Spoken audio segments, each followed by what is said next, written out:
Dear students, आज के इस लेक्चर के अंदर हम स्टार्ट करने जा रहे हैं organic chemistry BSc first year के लिए सेकंड सेमेस्टर की, जिसके अंदर हमारे सेक्शन ए के अंदर आता है अल्कीन, सेक्शन बी के अंदर एरिन एंड एरोमेटिसिटी, सी के अंदर अल्केडाइंस एंड अल्काइंस और डी के अंदर alkyl and aryl halides.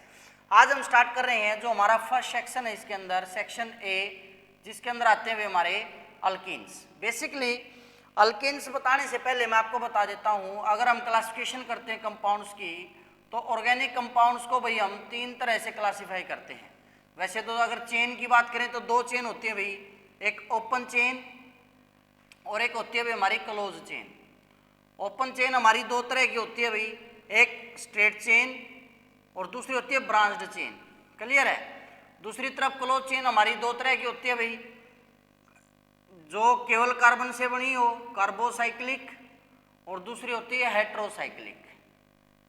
Carbocyclic दो तरह की होती है, एलिसाइक्लिक और एरोमेटिक।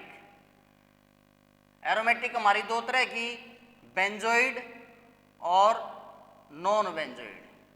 क्लियर है? दूसरी तरफ हेट्रोसाइक्लिक हमारे दो तरह के होते हैं भाई, इसके अंदर अगेन हमारा एलिसाइक्लिक और एरोमेटिक। एरोमेटिक फिर से हमारे दो तरह के भाई, बेंजोइड और नॉन बेंजोइड। क्लियर है?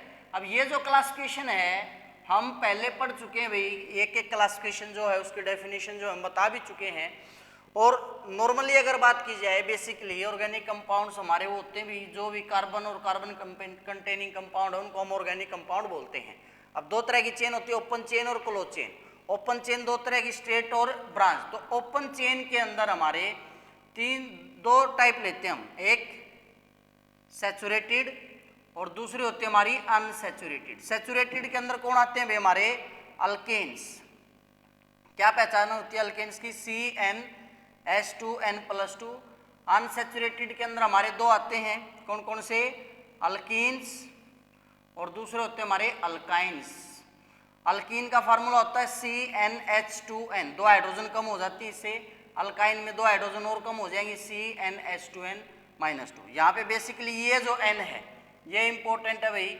N क्या होता है? हमारा नंबर ऑफ कार्बन एटम के बारे में बताता है कि किसी मॉलिक्यूल के अंदर, किसी कंपाउंड के अंदर कितने नंबर ऑफ एटम है कार्बन के, उसके बारे में हमें क्या बताता है? ये N बताता है। जैसे अगर कार्बन एक है तो उसको मिथ लिख दिया जाता है, दो है तो उसको इथ लिख दिया जाता है, तीन है तो उसको प्रोप लिख दिया जाता है, चार है तो ब्यूट बोल देते हैं, पांच है तो पेंट बोल देते हैं, छह है तो हेक्स बोल देते हैं, सात है तो हेप्ट बोल देते हैं, आठ है तो ऑक्ट, नौ है तो नॉन, 10 है तो डेक, 11 है तो अनडेक, 12 है तो दो डेक, 13 है तो ट्राइडेक, 14 है तो टेट्राडेक, पेंटाडेक, हेक्साडेक, हेप्टाडेक, ऑक्टडेक, नॉनडेक।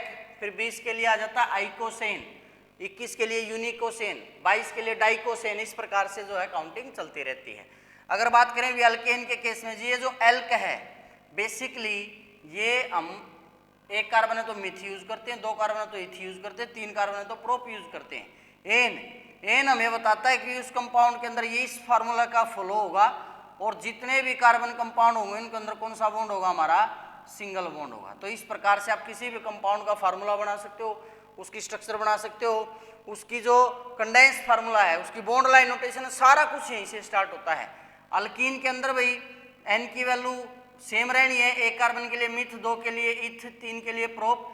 बट जो यहाँ पे सिंगल बॉन्ड था, यहाँ पे क्या आ जाएगा? डबल बॉन्ड आ जाएगा।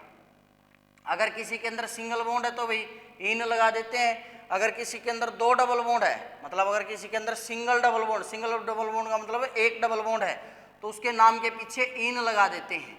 अगर दो डबल बॉन्ड हो तो उसके नाम के पीछे डाई इन लगा देते हैं, तीन हो तो उसको ट्राई इन बोल देते हैं, और भी ज्यादा हो तो भाई इन सब के लिए एक कॉमन वर्ड यूज होता है, पोलीइंस। क्लियर है? दूसरी तरफ अल्काइंस में भी एन की वैल्यू वही, एक कार्बन के लिए मिथ, दो के लिए इथ, तीन के लिए प्रोप, ये चेंज नहीं होती भी। एल्क कभी भी चेंज नहीं होता, इनके लिए चेंज होता है तो लास्ट वाले वर्ड के अकॉर्डिंग। आइन अगर है तो उसके अंदर कौन सा बॉन्ड आ जाएगा भाई? हमारा ट्रिपल बॉन्ड आ जाएगा। मतलब उस कंपाउंड के अंदर जो कार्बन बॉन्ड होगा, एक कार्बन मिनिमम ऐसा होगा जिसमें ट्रिपल बॉन्ड होगा, उसके बाद वही अगर एक से ज़्यादा डबल बॉन्ड है तो डाई आइन लिख देंगे, 3 ट्रिपल बॉन्ड है तो ट्राई आइन लिख देंगे, या फिर पॉली आइन इसको बोल दिया जाता है।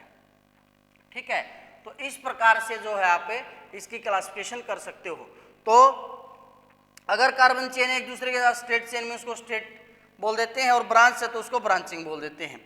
अब इस यूनिट को स्टार्ट करने से पहले भाई, अब ये जो क्लासिफिकेशन मैंने आपको बताई है मैं पहले करवा चुका हूँ, लेकिन फिर भी कुछ स्टूडेंट्स अगर ऐसे बचते हैं जिनको इनके बारे में नहीं पता है तो वो कमेंट करके बता सकते हैं। आज की वीडियो बस छोटी सी एक इंट्रो बनाया है ताकि हम नेक्स्ट लेक्चर से मैं ये जान सकूं कि इस लेवल तक क्या आपको इन बातों का पता है। अगर इन बातों का आपको पता नहीं है तो आप पढ़ लें, या फिर आप ये बोलते हैं नहीं सर आप एक वीडियो में इनके बारे में बता दो, पर्टिकुलर हमें बिल्कुल रूट से बता दो, तो वो भी हम स्टार्ट करेंगे। आज की ये छोटी सी वीडियो जस्ट एक इंट्रो देखने के लिए कि आपको कितना आता है, और अगर आप भी रेडी हो प्रिपरेशन के लिए ऑर्गेनिक की तो कमेंट करके ज़रूर बताएं और वीडियोज़ को दूसरे स्टूडेंट्स तक भी पहुंचाएं ताकि उनको भी बेनिफिट मिल सके। आज के लेक्चर के अंदर ये थोड़ी सी जो बात है ये देखने के लिए, आपको आता है तो रिवाइज कर लें, आता है तो दी बेस्ट है, अगर नहीं आता तो कमेंट करके बता दें, और अगर आता है तो अगर आप बताते हो कि हमें ऑलरेडी आता है तो हम फिर हमारी डायरेक्ट यूनिट जो है हल्कीन स्टार्ट कर सकते हैं। लेकिन अगर एक भी बच्चा ऐसा है जिसको बेसिक नहीं आता है तो वो कमेंट करके ज़रूर बताएं, क्योंकि आपको पता है मैं मेरी वीडियोज़ में बिल्कुल रूट से लेकर के चलता हूँ।